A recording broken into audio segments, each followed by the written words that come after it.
Hello friends, എൻ്റെ പുതിയ വീഡിയോയിലേക്ക് എല്ലാവർക്കും സ്വാഗതം. ഞാനിന്ന് ഇവിടെ തയ്യാറാക്കാൻ പോകുന്നത് ഞണ്ട് കറിയാണ്. അതിന് 1.5 കിലോ ഞണ്ട് എടുത്തിട്ടുണ്ട്. ഞണ്ട് വലിപ്പത്തിൽ ചെറുതായതുകൊണ്ട് കുറച്ച് കൂടെ ഉണ്ട്, 7 എണ്ണം ഉണ്ട്. അങ്ങനെ ഞണ്ട് നമുക്ക് ഈസിയായിട്ട് ക്ലീൻ ചെയ്യുന്നത് എങ്ങനെയെന്ന് നമുക്ക് നോക്കാം. ആദ്യം ഞണ്ട് എടുത്തതിന് ശേഷം ഈ ഭാഗം ഉണ്ടല്ലോ, അതിങ്ങനെ ഓപ്പൺ ചെയ്തിട്ട് പയ്യെ ഒന്ന് ഓപ്പൺ ചെയ്താൽ അതിങ്ങനെ ഇളകി പോരും. എന്നിട്ട് ആ സൈഡിൽ ചെകിള പോലെ ഇരിക്കുന്ന ആ ഭാഗം ഉണ്ടല്ലോ, അത് എടുത്ത് കളയാം. അതും എടുത്ത് കളഞ്ഞു. പിന്നെ അതിൽ കുറച്ച് വേസ്റ്റ് ഉണ്ട്, അതും ഒന്ന് എടുത്ത് കളയാം. എടുത്ത് കളഞ്ഞിട്ട് ഇതിപ്പം രണ്ടായിട്ട് എടുക്കാൻ, 2 പീസാക്കാനുള്ള അത്ര വലിപ്പമേ ഞണ്ടിനുള്ളൂ. തീരെ കുഞ്ഞാക്കിയാലും കൊള്ളത്തില്ല. അതിൽ കുടൽ പോലെയൊക്കെ ഒരു സാധനമുണ്ട്, അതും എടുത്ത് കളയാം. ആ മഞ്ഞ കളറിൽ കാണുന്നത് നമ്മൾ ഉപയോഗിക്കുന്നത് തന്നെ, അത് കളയേണ്ടതില്ല, കഴിക്കാൻ പറ്റിയത് തന്നെ. അങ്ങനെ 1.5 കിലോ ഞണ്ട് ക്ലീൻ ചെയ്ത് വെച്ചിട്ടുണ്ട്.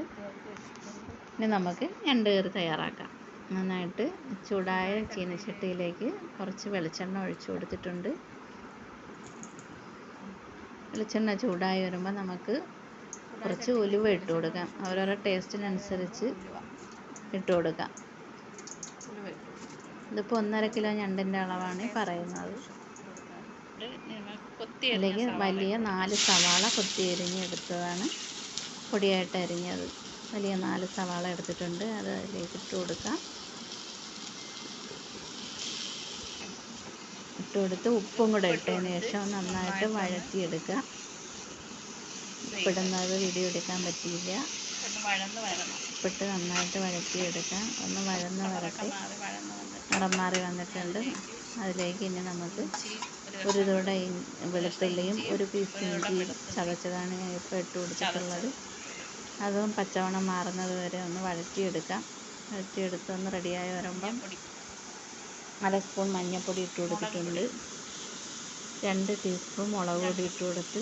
ഞണ്ട് കറിക്ക് എരി കുറച്ച് മതി, അതുകൊണ്ടാണ് എരി കുറച്ച് ചേർത്തത്. 1/4 ടീസ്പൂൺ മല്ലിപ്പൊടി ഇട്ട് കൊടുത്തിട്ടുണ്ട്. മല്ലിപ്പൊടി ചിലർ ഇടും, ചിലരിടത്തില്ല. ഞാൻ ചെറിയൊരു അളവിട്ടെന്നേ ഉള്ളൂ. അതും ഇട്ട് നന്നായിട്ടൊന്ന് വഴറ്റി കൊടുക്കാം. ഒന്ന് വഴന്ന് വന്ന് ഡ്രൈ ആയി വരുമ്പം അരിഞ്ഞ് വെച്ചേക്കുന്ന 3 തക്കാളി അരിഞ്ഞ് വെച്ചിട്ടുണ്ടായിരുന്നു, അത് അതിലേക്ക് ഇട്ട് കൊടുത്തിട്ടുണ്ട്. കറിവേപ്പില ഇട്ട് കൊടുത്തിട്ടുണ്ട്. അതും കൂടെ ചേർത്ത് നന്നായിട്ട് വഴറ്റിയെടുക്കാം. വഴന്ന് വന്നതിന് ശേഷം ഞണ്ട് ഇട്ട് കൊടുക്കാം. ഞണ്ടിൽ വെള്ളം ഉള്ളതുകൊണ്ട് ഞണ്ട് അഡീഷണലി നമ്മൾ വെള്ളം ഒഴിക്കേണ്ട കാര്യമില്ല. ഞണ്ട് ആവി കയറുമ്പോൾ ഞണ്ടിൽ നിന്ന് വെള്ളം ഇറങ്ങിക്കോളും, അതിൽ തന്നെ ഇരുന്ന് വേവും. ഞണ്ട് കറിയായിട്ട് വെക്കുന്നവർക്ക് കുറച്ച് വെള്ളം ചേർക്കാം. അല്ലാതെ റോസ്റ്റ് ചെയ്യുമ്പോൾ നമ്മൾ വെള്ളം ചേർക്കേണ്ട ആവശ്യമില്ല. ഞണ്ടിലെ വെള്ളം ഇറങ്ങി തന്നെ അത് വെന്തോളും. ഞണ്ടിട്ട് ആ അരപ്പും കൂടെയൊക്കെ ഒന്ന് മിക്സ് ചെയ്ത് യോജിപ്പിച്ചതിന് ശേഷം അടച്ചു വെച്ചിട്ടുണ്ടായിരുന്നു. അടച്ചു വെച്ച് ഒരു 5 മിനിറ്റ് അടച്ചു വെച്ച് അതിന് ശേഷം തുറന്നാൽ ഉള്ള അവസ്ഥയാണിത്. ഞണ്ടൊക്കെ ഒരുവിധം നന്നായിട്ട് തോടിൻ്റെ കളറൊക്കെ മാറി വെന്ത് വന്നിട്ടുണ്ട്.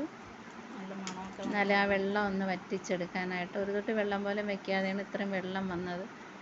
അപ്പോൾ ആ വെള്ളം ഒന്ന് വറ്റിച്ചെടുക്കണം. അതിനായിട്ട് ചെറിയ തീയിലൊന്നും കൂടെ ഒന്ന് വെച്ചിട്ടുണ്ട്. കുറച്ച് നേരം കൂടെ വെച്ചിട്ടുണ്ട്. എല്ലാം റെഡിയായി വന്നതിന് ശേഷം നമ്മളെ മസാലപ്പൊടി ഇട്ട് കൊടുത്ത് ഇറക്കാൻ നേരത്ത് ഇട്ട് കൊടുത്താൽ മതി, അല്ലെങ്കിൽ ആ മണം പോവും. 1 ടീസ്പൂൺ ആദ്യം മസാല ഇടുന്ന ആൾക്കാരും ഉണ്ട്. ഞാൻ ഇറക്കാൻ നേരത്താണ് മസാലപ്പൊടി ഇടുന്നത്. എനിക്ക് ആ മണം പോകുന്ന ഇഷ്ടമല്ല, അതുകൊണ്ടാണ് അങ്ങനെ ചെയ്യുന്നത്. അപ്പോൾ സബ്സ്ക്രൈബ് ചെയ്യാതെ കാണുന്ന കൂട്ടുകാരൊക്കെ ഒന്ന് സബ്സ്ക്രൈബ് ചെയ്യുക, ലൈക്ക് ചെയ്യുക. വീഡിയോ ഇഷ്ടമായാൽ ലൈക്ക് ചെയ്യുക, ഷെയർ ചെയ്യുക, സബ്സ്ക്രൈബ് ചെയ്യുക. നിങ്ങളുടെ അഭിപ്രായങ്ങൾ കമൻറ്റുകളായിട്ട് രേഖപ്പെടുത്തുക. Okay, thank you.